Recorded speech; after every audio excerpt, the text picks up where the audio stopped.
Hello बच्चों, नमस्कार। मैं हूं अमन शर्मा और आप सभी का मैथ्स एनालिसिस में स्वागत है।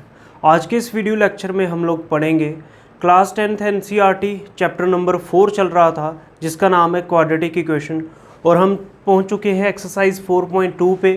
क्वेश्चन नंबर फर्स्ट है हमारे पास, फैक्टराइजेशन मेथड से हमें इक्वेशनों को सॉल्व करना है। क्वेश्चन को पढ़ लेते हैं। Find the roots of the following quadratic equation by factorisation. हमें ये क्वाड्रेटिक इक्वेशन दी है, हमें इसके रूट्स फाइंड करके देने हैं फैक्टराइजेशन मेथड से। तो आपको एग्जाम में पहले ऊपर लिखना है हेयर क्वाड्रेटिक इक्वेशन इज, तो क्वाड्रेटिक इक्वेशन को पहले लिख लिया जाए, x square minus 3x minus 10 equals to 0। बात समझ में आ रही? उसके बाद क्या करना है, आपको एक तो सम चेक करना होता है और एक प्रोडक्ट।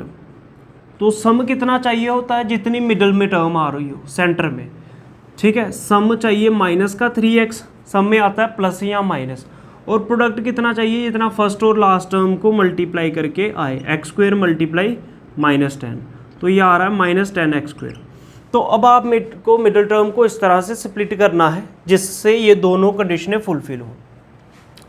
तो देखो, हम तो डायरेक्ट भी कर सकते हैं, आपको थोड़ा सा और बेसिक बता देते हैं। आपको बेसिकली करना क्या है, जैसे ये 10 ले लो, ये जो प्रोडक्ट वाला एक्स स्क्वायर का कोफिशिएंट आएगा ना 10, इसके फैक्टर चेक करो। देखो क्या आ रहा है, 2 5 जा, बोलो 2 5 जा 10, 5 1 जा 5। तो ये जो दो नंबर हैं 5 × 2, ये हमेशा 10 बनाएंगे। और ध्यान से देखो, मल्टीप्लाई में अगर नेगेटिव आ रहा है ना, इन दोनों में से एक के साथ तो माइनस का साइन लगाना पड़ेगा, समझ रहे हो? तभी तो मल्टीप्लाई में प्लस माइनस माइनस हो जाएगा। दो चीज़ें पता चली। तीसरी, सम में माइनस का साइन आ रहा है, सम में नेगेटिव साइन आ रहा है। सम में मतलब प्लस माइनस करके, नेगेटिव साइन तभी आ सकता है अगर बड़ी टर्म के साथ नेगेटिव साइन ले, तभी तो नेगेटिव साइन आ सकता है। देखो, अगर आप नहीं समझ पा रहे, ध्यान से देखो, सम में मेरे को अगर मैं ले लूँ माइनस का 5x प्लस का 2x, तो देखो क्या आएगा। देखो, लेने यही दो हैं नंबर। माइनस प्लस क्या होता है, बोलो माइनस, और बड़ी टर्म के साथ नेगेटिव साइन है तो साइन नेगेटिव आएगा, करना माइनस है। 5 में से 2 गए तो 3x। तो देखो, सम वाली कंडीशन बिल्कुल फुलफिल हो गई। अच्छा, प्रोडक्ट वाली चेक करते हैं। देखो, प्रोडक्ट वाली में क्या, माइनस 5x मल्टीप्लाई 2x, तो माइनस 5 × 2 तो माइनस 10, x × x कितना, एक्स स्क्वायर, तो माइनस 10x स्क्वायर आ गया। तो प्रोडक्ट भी सेटिस्फाई कर रहा है। समझ में आ रही है बात? देखो, अगर आप ऐसे लिखते 5x माइनस 2x, तो ये 3x होता, लेकिन माइनस का 3x चाहिए, इसलिए हमने 5 वाला नेगेटिव लिया कि साइन हमें जो बड़ी टर्म के साथ हो वो नेगेटिव मिल जाएगा। ये दोनों कंडीशनें फुलफिल हो जाएंगी। नेक्स्ट जो पार्ट्स है मैं डायरेक्ट कर दूंगा, आपको फैक्टर ऐसे चेक कर लेने होते हैं। तो आ जाओ, एक्स स्क्वायर तो क्या आएगा, माइनस का 5x plus 2x, minus plus minus, बड़ी टर्म के साथ नेगेटिव साइन, 5 में से 2 गया तो 3x, माइनस 10 इक्वल्स टू 0। अब देखो, यहाँ पे ना हमें माइनस से पहले और बाद, देखो ये दो टर्म में से एक चीज़ कॉमन आ रही है। यहाँ पे है एक्स स्क्वायर। एक्स स्क्वायर का क्या मतलब होता है, x × x। तो मतलब देखो, मैं एक x कॉमन ले सकता हूँ इधर से, और 5 के साथ भी x आ रहा है, तो x को अगर आप कॉमन ले लोगे, इधर क्या बचेगा, x माइनस x आपने कॉमन ले लिया है, 5 बचेगा। जिसको नहीं पता चलता, x × x से मल्टीप्लाई करो, एक्स स्क्वायर आ रहा है, नेगेटिव साइन आ रहा है, x × 5 5x आ रहा है। अब जो चीज़ यहाँ पे ब्रैकेट में बचेगी ना, वही हर बार यहाँ बचेगी, समझ रहे हो? नहीं कॉमन लेने का पता चले, जो ब्रैकेट में यहाँ बच रहा है यही लिख दो और उसी हिसाब से कॉमन ले लो। नहीं तो मेरे को दिख भी रहा है 2 1 जा 2, 2 5 जा 10, तो मैं 2 को कॉमन ले लेता हूँ। प्लस का 2 क्यों लिया, ध्यान से देखो, 2 कॉमन ले लूँगा, इधर क्या बचेगा, x, फिर माइनस का साइन। 2 कितने का 10 होता है, 2 5 जा होता है 10, ध्यान से सुनिए, 2 5 जा होता है 10, तो आ गया 10 इक्वल्स टू 0। अब ध्यान से देखो, x माइनस 5, x माइनस 5, दो प्लस से पहले इस पूरी एक टर्म होती है, प्लस के बाद एक टर्म है, तो x माइनस 5 दोनों के पास आ रहा है। तो x माइनस 5 को आप जब कॉमन ले लोगे तो यहाँ पे क्या बचेगा, x प्लस 2, इसको कॉमन ले लिया, बचा x प्लस 2, क्योंकि ये कॉमन ले लिया है, ये दोनों कॉमन लेने से ये बचेगा इक्वल्स टू 0। अब दो फैक्टर का प्रोडक्ट 0 तभी आ सकता है जब क्या हो, इधर यहाँ जो फर्स्ट वाली टर्म है वो 0 के बराबर हो, यहाँ तो x प्लस 2 0 के बराबर हो। माइनस का 5 ट्रांसपोज होके प्लस का 5 हो जाएगा, और प्लस का 2 ट्रांसपोज होके माइनस का 2 हो जाएगा। तो ये आपके दो रूट्स आए। जो क्वाड्रेटिक इक्वेशन होंगी मतलब ये जो एक्स स्क्वायर वाली टर्म इक्वेशन होती है क्वाड्रेटिक इक्वेशन, उसमें एक्स की 2 वैल्यू आएंगी। देखो हाईएस्ट पावर अगर 2 है तो 2 आंसर आएंगे, क्यूब है तो 3 आएंगे, समझ रहे हो। तो ये जो 2 वैल्यूज आई यही आपके रिक्वायर्ड रूट्स हैं। तो क्या लिखोगे, हैंस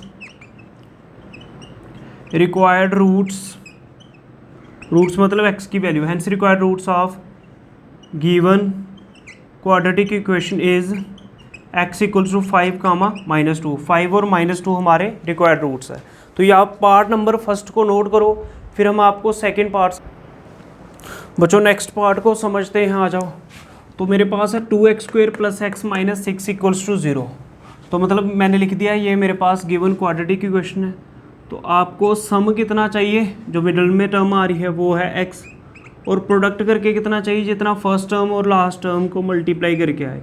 2x² मल्टीप्लाई -6, 2 × -6 कितना, -12 x²। बोलो समझ में आ रही है बात, समझ रहे हो। अब देखो ये नंबर लो 12, इसके फैक्टर चेक कर लो जल्दी से। 2 × 6 = 12, 2 × 3 = 6 और 3 × 1 = 3। अब इन्हीं तीनों को यूज़ करके आपको कितना बनाना है, x बनाना है। तो ध्यान से देखिए, x के साथ पॉजिटिव साइन है। पॉजिटिव साइन कब आ सकता है, जब बड़ी टर्म में से छोटी को माइनस करेंगे, समझ में आ रही है बात। बाकी मल्टीप्लाई करके तो 12 बन ही जाएगा, माइनस कैसे बनेगा, दोनों में से किसी भी एक के साथ नेगेटिव साइन होगा प्रोडक्ट में तो माइनस बन जाएगा। नहीं पता चल रहा, कोई बात नहीं, हम बताते हैं। देखो सम, जैसे 2 + 2 2 × 2 करूँ कितना होता है 4, 4x माइनस इसके साथ 3x, 4x - 3x कितना होता है x। तो देखो सम बिल्कुल सही आ रहा। प्रोडक्ट चेक करूँ अगर 4x × -3x, तो देखो 4 × 3 कितना होता है 12, और माइनस का साइन भी है, x × x कितना x²। तो देखो प्रोडक्ट वाली सिचुएशन भी सेटिस्फाई हो रही है, तो बिल्कुल सही है ये। तो अब कैसे सॉल्व करते हैं, फर्स्ट टर्म ऐसे ही लिखनी है, मिडिल टर्म को तोड़ के लिखो क्या, 4x - कितना 3x, तो x ही बचा, और लास्ट टर्म -6 = 0। प्लस से पहले और इधर देखो क्या कॉमन आ रहा है, 2 × 1 = 2, 2 × 2 = 4, 2 कॉमन आ रहा है। यहाँ पे x² है और यहाँ पे x है, तो x भी कॉमन आ रहा है। 2 कॉमन चला गया, x² था, एक x कॉमन चला गया, x बचा, प्लस 2 × 2 = 4 होता है, 2 × 2 = 4 होता है, और x कॉमन चला गया है। यहाँ पे ब्रैकेट बंद कर दोगे। बोलो बात समझ में आ गई। जिसको नहीं पता चलता बच्चे को दोनों से मल्टीप्लाई करके देखो भाई, आ जाएगा। समझ में आ रही है बात। अब देखो माइनस, मेरे को माइनस भी दिख रहा है कॉमन, तो अगर मैं -3 को कॉमन ले लूँ तो यहाँ पे क्या बचेगा x, समझ रहे हो। -3 कॉमन ले लिया, क्या बचेगा x, -3 × x करो, -3 आ रहा है, बिल्कुल सही लिया है आपने। अच्छा, अब जब माइनस को कॉमन ले लिया तो अंदर साइन चेंज हो जाता है, माइनस की जगह प्लस, तो 3 कितने का 6 होता है, 2 × 3 = 2 = 6। जिस बच्चे को नहीं पता चला, -3 × x, -3x माइनस प्लस क्या, -3 × 2 = कितना 6। तो आपने बिल्कुल सही कॉमन लिया है, अंदर दोनों से मल्टीप्लाई करवा के देखो वही बचेगा। दूसरी चीज़, जो चीज़ ब्रैकेट में यहाँ पे आएगी ना कॉमन, वही आप आंखें बंद करके भी लिख सकते हो, यही चीज़ आएगी। लेकिन फिर आपको इस तरह से कॉमन लेना पड़ेगा कि मल्टीप्लाई करके वही चीज़ आए। समझ में आ रही बात। अब x + 2 देखो 2 बार आ रहा है, मतलब कॉमन आ रहा है। x + 2 को कॉमन ले लोगे, अंदर क्या बचेगा, 2x - 3 = 0। ये देखो दोनों के पास था, कॉमन आ गया, क्या बचा 2x - 3। दो फैक्टर का प्रोडक्ट 0, तो क्या मतलब, यहाँ तो पहले वाला जो फैक्टर है ये 0, यहाँ तो ये जो 2x - 3 है ये 0 के बराबर आएगा। ये रफ है सारा, तो x प्लस का 2 ट्रांसपोज होके माइनस का 2 आ जाएगा, 2x माइनस का 3 ट्रांसपोज होके प्लस का 3, तो x कितना 3/2। तो ये आपके 2 रिक्वायर्ड रूट्स है, लास्ट में लिखना है हैंस रिक्वायर्ड रूट्स x = जितनी वैल्यू आ रही हो वो लिख सकते हो। स्टूडेंट्स अब नेक्स्ट पार्ट को समझते हैं। पार्ट नंबर 3 मेरे पास ये है। तो देखो सिंपली वही सेम ही चीज़ कर रहे हैं हर बार। तो सम करके कितना चाहिए 7x, और प्रोडक्ट करके कितना चाहिए होता है, जितना फर्स्ट टर्म और लास्ट टर्म को मल्टीप्लाई करके आएगा। √2x² मल्टीप्लाई लास्ट टर्म है 5√2। तो देखो 5 √2 मल्टीप्लाई √2 होगा तो रूट का 4 हो जाएगा। देखो रूट जब रूट से मल्टीप्लाई होगा तो देखो √2 का स्क्वायर हो जाएगा, और x² था साथ में, स्क्वायर रूट कैंसिल, 5 × 2 x², तो 5 × 2 कितना होता है 10x² आएगा। समझ में आ रही बात। नहीं तो √2 × √2 कितना √4, 4 का रूट भी 2 होता है, 5 × 2 10 आएगा। ओके, अब देखो क्या करना है, आपको देखो जैसे ये मैं 10 ले लूँ तो 10 देखो 2 5 ज़ा 10, 5 1 ज़ा 5, 2 और 5 आ रहा है, 2 और 5 10 होता है, बिल्कुल सही है। अब देखो 7x भी बनना चाहिए, तो देखो सम में जैसे मैं लिख लूँ 5x + 2x तो 7x, सम बिल्कुल सही है। और प्रोडक्ट में देखो 5x × 2x तो 5 2 ज़ा 10, x × x 10x²। तो फैक्टर तो बिल्कुल सही बैठ रहे हैं, तो ये बना लेते हैं। देखो क्या आ रहा है, √2x² प्लस कितना 5x प्लस कितना 2x, 5x + 2x 7x हो गया। और लास्ट वाली टर्म एज इट इज़ जैसे हो लिख देनी होती है। अब देखो मैं कॉमन क्या लिख सकता हूँ, √2 और 5 में से तो कॉमन कुछ नहीं आ रहा, इधर x² है और इधर x है, फर्स्ट दो में से एक चीज़ कॉमन लेनी होती है। तो x तो कॉमन ले सकते हो आप, जब x को कॉमन ले लोगे इधर बचेगा √2x, बोलो चल रहा है बता, x² था x कॉमन ले लिया, √2 ऐसे ही रहा, एक x ऐसे ही रहा, x आपने कॉमन ले लिया है, इधर 5 बचेगा। बोलो यहाँ तक पता चला। अब यहाँ से कॉमन लेना, इन दो में से भी कॉमन लेना पड़ेगा, ये थोड़ा सा आपको टफ पड़ सकता है, थोड़ा सा ध्यान दे बोर्ड के ऊपर, समझ रहे हो। देखना इधर क्या करना है, मैंने क्या बोला है, जो चीज़ यहाँ पे ब्रैकेट में बचेगी ना यहाँ पे, तो वही चीज़ यहाँ पे आएगी। तो आप सिंपली क्या करो, पहले ही ये लिख दो कि यही आएगा अंदर, समझ रहे, √2x + 5 यही आएगा। अब थोड़ा सा दिमाग लगाना है कि इन दोनों में से मैं क्या चीज़ कॉमन लूँ कि ये चीज़ बचे अंदर। देखो कैसे, देखो अगर 2 हो, क्या आप 2 को ऐसे नहीं लिख सकते, √2 × √2, समझ रहे हो, बताओ क्यों, क्योंकि देखो √2 × √2 कितना 2 × 2, 2 × 2 कितना √4, 4 का रूट कितना होता है 2, तो ये चीज़ या ये चीज़ सेम ही है, बोलो चल रहा है पता। तो इसलिए मेरे को बाहर लेना पड़ेगा प्लस का √2। मेरे को पता है काफ़ी बच्चों को समझ में नहीं आया होगा, अभी समझाते हैं फिर से, थोड़ा सा ध्यान दो। देखो √2 × √2 कितना होता है, √4, 4 का रूट कितना होता है 2, तो देखो 2 ही है, इसको इससे मल्टीप्लाई करने के बाद वापस यही चीज़ बचनी चाहिए, √2 × √2 कितना √4, 4 का रूट कितना होता है 2, तो देखो इन दोनों के मल्टीप्लाई करके आ रहा है 2x, तो ऊपर 2x था, आपने बिल्कुल सही कॉमन लिया है। ऐसे ही √2 को 5 से मल्टीप्लाई करोगे 5√2 आएगा, तो आपने कॉमन बिल्कुल सही लिया है। अब देखो ये चीज़ और ये चीज़ आपको दिख रही होगी, सामने 2 बार आ रही है, तो इसको कॉमन लो, क्या आएगा √2x + 5, दिख रहा है, इसको कॉमन ले लोगे, यहाँ पे क्या बचेगा x + √2, ये कॉमन आ गया, क्या बचा x + √2, और ये भी कॉमन आ गया है, = 0। अब दो फैक्टर का प्रोडक्ट 0, इसका क्या मतलब, या तो पहले वाला फैक्टर 0, या तो ये सारा रफ है जो हमने इधर किया है, दूसरे वाला फैक्टर 0, तो इधर कितना आ जाएगा √2x प्लस का 5 ट्रांसपोज होके माइनस का 5, और x आ जाएगा -5/√2, यहाँ पे प्लस का √2 ट्रांसपोज होके कितना आ जाएगा माइनस का √2। तो ये आपके दोनों रिक्वायर्ड रूट्स हैं, तो लास्ट में आप लोग लिख सकते हो। नेक्स्ट पार्ट को समझेंगे अब, पार्ट नंबर 4 को देखो बच्चों, तो देखो ये है पार्ट नंबर 4। तो देखो अगर आप डायरेक्टली इसको इससे मल्टीप्लाई करोगे प्रोडक्ट चेक करने के लिए, थोड़ा सा फैक्टर लेने में टफ हो जाएगा। तो देखो अभी तक आपने जितने भी क्वेश्चन किए इसके फैक्टराइजेशन मेथड के, कभी भी यहाँ पे नीचे नंबर नहीं आता था डिनोमिनेटर में, ठीक है। तो हम क्या करेंगे, पहले ना इसको एलसीएम लेके तो कुछ नंबर को आसान करने की कोशिश करते हैं। देखो जैसे इसके नीचे कुछ नहीं तो 1, इसके नीचे कुछ नहीं तो 1, तो देखो 1, 1 और 8 का आपको ले लेना है एलसीएम। तो एलसीएम 1, 1 और 8 का क्या आएगा, एलसीएम आएगा इसका 8। रीज़न क्या, देखो एलसीएम क्या है, 8 क्यों आएगा, क्योंकि यही एक ऐसा नंबर है जो तीनों के टेबल में आता है, तो एलसीएम 8 आएगा। बाकी आप अपने तरीके से ले सकते हो। आपको क्या करना होता है, उसके बाद बड़ा सा डिवाइड डालो, मतलब अपान का साइन, एलसीएम लिखना होता है नीचे, आपने लिख लिया।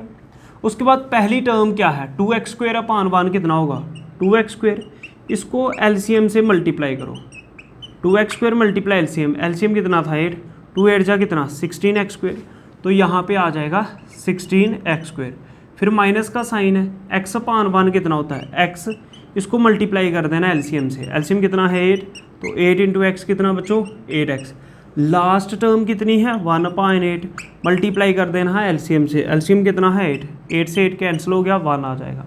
तो यहाँ पे प्लस का साइन था, इसको सॉल्व करके 1 आया = 0। बोलो यहाँ तक समझ में आया। हमने क्या किया, टर्म को सिंपल बनाने के लिए ऐसा किया है कि मतलब ये नीचे नंबर नहीं रहे। अब देखो पूरे डिवाइड के नीचे 8 है तो ये यहाँ डिवाइड में है, इधर जाके 0 से मल्टीप्लाई होगा तो क्या आ जाएगा 16x² minus 8x plus 1 equals to 0, divide का वहाँ जाके मल्टीप्लाई, 0 इंटू 8 कितना होता है बोलो 0 होता है। यहाँ तक बात समझ में आई। तो ये जो 8 था ना, हमने 8 को क्या कर लिया, ख़त्म कर लिया।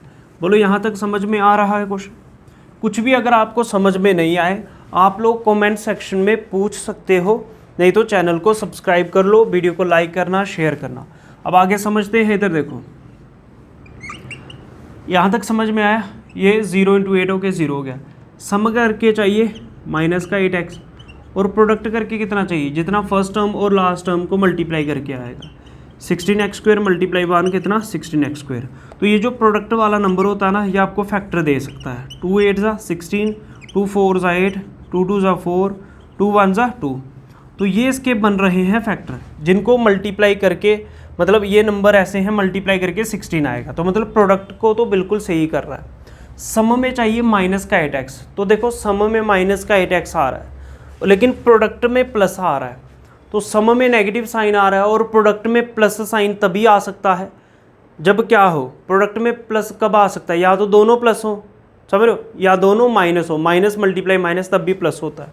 अच्छा, तो देखो जैसे मैं सम में लूँ, देखो 2 इंटू 2 4 और 2 इंटू 2 कितना 4।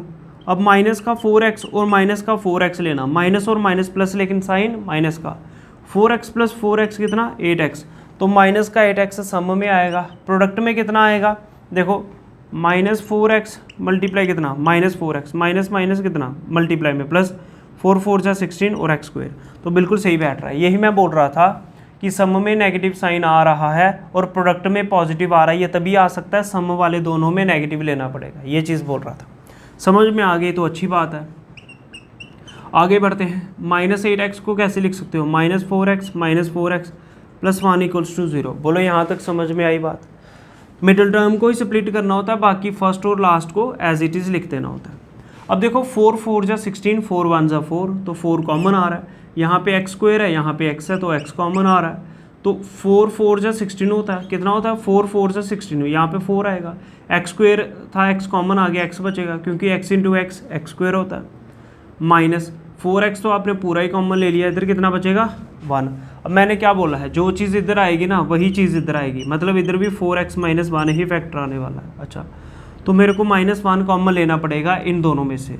ऐसा क्यों है कि -1 को मेरे को कॉमन लेना पड़ेगा, ध्यान से देखो, क्योंकि -1 इंटू 4x कितना होता है -4x, माइनस और माइनस कितना है प्लस, 1 इंटू 1 कितना 1। बोलो चल रहा है पता? इसको अगर इन दोनों से मल्टीप्लाई करोगे ये बनना चाहिए, इसको इन दोनों से करोगे यही चीज़ बननी चाहिए। अच्छा, अब देखो 4x माइनस 1 आपको दिख रहा होगा, तो 4x माइनस 1 को जब कॉमन ले लोगे क्या बचेगा 4x माइनस 1। ध्यान से देखो, इसको कॉमन ले लिया, क्या बचा 4x और माइनस का 1 इक्वल्स टू 0। देखो ये कॉमन ले लिया, ये बचा -1, ये कहाँ गया, ये भी कॉमन आ गया। समझ रहे हो? नहीं लेना आता, इसको दोनों से मल्टीप्लाई करो, वापस वही चीज़ बन जाएगी। 2 का प्रोडक्ट 0, क्या मतलब इधर या तो पहले वाला फैक्टर 0 और या तो दूसरे वाला फैक्टर 0। देखो ये जो हमने इधर किया है ये सारा रफ है, तो यहाँ से 4x माइनस 1 आ रहा है, तो माइनस का 1 ट्रांसपोज होके प्लस का 1, तो x कितना आ जाएगा 1/4। 4x माइनस का 1 ट्रांसपोज होके प्लस का 1 और x कितना आ जाएगा 1/4। तो दोनों ही केस में x 1/4 आ रहा है। तो ये 4th पार्ट का सोल्यूशन था। बच्चों आइए समझिए इस पार्ट को भी। तो देखो वही सेम चीज़ है, सम करके कितना चाहिए होता है, जो मिडिल में टर्म आ रही है वो कितनी है -20x, और प्रोडक्ट करके कितना चाहिए होता है, जितना फर्स्ट टर्म है 100x² मल्टीप्लाई लास्ट है 1, तो ये बनेगा 100x²। तो सम करके -20x चाहिए, प्रोडक्ट करके इतना, तो 100 के फैक्टर बना लो भाई, ये सामने ही दिख रहे हैं, 10 10 ज़ा 100 और 10 1 ज़ा 10, ये 10 इंटू 10 100 बना रहा है। तो मैंने यही क्यों लिया, ध्यान से देखो ये सामने दिख रहे थे फैक्टर। देखो माइनस का 20x कैसे आ सकता है सम में, अगर मैं -10x और -10x ले लूँ, माइनस और माइनस प्लस लेकिन साइन माइनस का, तो -20x आ गया। ये सिचुएशन बिल्कुल सही है। प्रोडक्ट में देखो -10x मल्टीप्लाई -10x, तो माइनस माइनस मल्टीप्लाई में माइनस और माइनस प्लस हो जाते हैं। 10 इंटू 10 कितना 100x², तो प्रोडक्ट भी बिल्कुल सही है। तो आ जाओ बिना टाइम वेस्ट किए सीधा सॉल्व करते हैं। इधर आ जाएगा -10x, इधर भी -10x plus 1 equals to 0, -20x को हमने इस तरह से लिख लिया। अब देखो 10 10 ज़ा 100, 10 1 ज़ा 10, तो 10 कॉमन आ रहा है, एक्स स्क्वायर है और x इधर है तो x भी कॉमन आ रहा है। जब आप इसमें से 10x कॉमन ले लोगे इधर क्या बचेगा, 10x ही बचेगा। नहीं पता चला 10 × 10 100, x × x कितना x स्क्वायर, तो बिल्कुल सही है, मल्टीप्लाई करके सेम चीज़ आनी चाहिए। अच्छा 10x तो आपने कॉमन ले लिया, इधर 1 बचेगा, क्यों बचेगा, 10x × 1 कितना 10x और बीच में माइनस। अब जो चीज़ इधर बच रही है ना ब्रैकेट में वही इधर बचेगा, 10x - 1 ही इधर बचेगा। अच्छा तो फिर मैं कॉमन क्या लूँ भाई, अगर हम -1 को कॉमन लें तो देखो -1 × 10x, -10x बिल्कुल सही है, माइनस इंटू माइनस प्लस बिल्कुल सही है, 1 × 1 कितना 1, ये भी सही है। अब देखो ये 10x - 1 10x - 1 आपको 2 बार दिख रहा होगा, ये चीज़ दिख रही है, अच्छी बात है। 10x - 1 10x - 1 कॉमन ले लो तो क्या बचा, बोलो 10x - 1। ध्यान से सुनो, ये कॉमन था, इसको कॉमन ले लिया, क्या बचा 10x - 1, समझ रहे हो, इक्वल्स टू 0। बोलो थोड़ा ज़ोर से बोलो, सुनाई नहीं दे रहा। हाँ ठीक है। अब देखो 2 फैक्टर का प्रोडक्ट 0, तो इधर 10x - 1 इक्वल्स टू 0 और 10x - 1 इक्वल्स टू 0, ये इधर वाला हिस्सा रफ का है, दोनों को 0 के साथ कंपेयर करवा लो। 10x माइनस का 1 ट्रांसपोज होके प्लस का 1, तो x कितना आ गया 1/10। बोलो चल रहा है बता, 10 मल्टीप्लाई का डिवाइड में चला जाएगा, 10x माइनस का 1 इधर आके प्लस का 1 और x कितना आ जाएगा 1/10। तो एंड में एक लाइन ऐड करनी होती है, हैंस क्या required roots of given quadratic equation जो आए वो लिख देने हैं। देखो ये हमने सभी पार्ट समझ लिए, डिटेल में बताए हैं, आपको वीडियो हो सकता है लंबी हो लेकिन हमने एक एक स्टेप अच्छे से समझाया है। अगर कोई भी हिस्सा क्वेश्चन में कुछ भी समझ में नहीं आया हो, आप लोग कमेंट सेक्शन में मेरे से पूछ सकते हो। अदरवाइज़ चैनल को सब्सक्राइब कर लो, वीडियो को लाइक कर लेना, शेयर भी कर सकते हो अपने फ्रेंड्स के साथ। जय हिंद, जय भारत।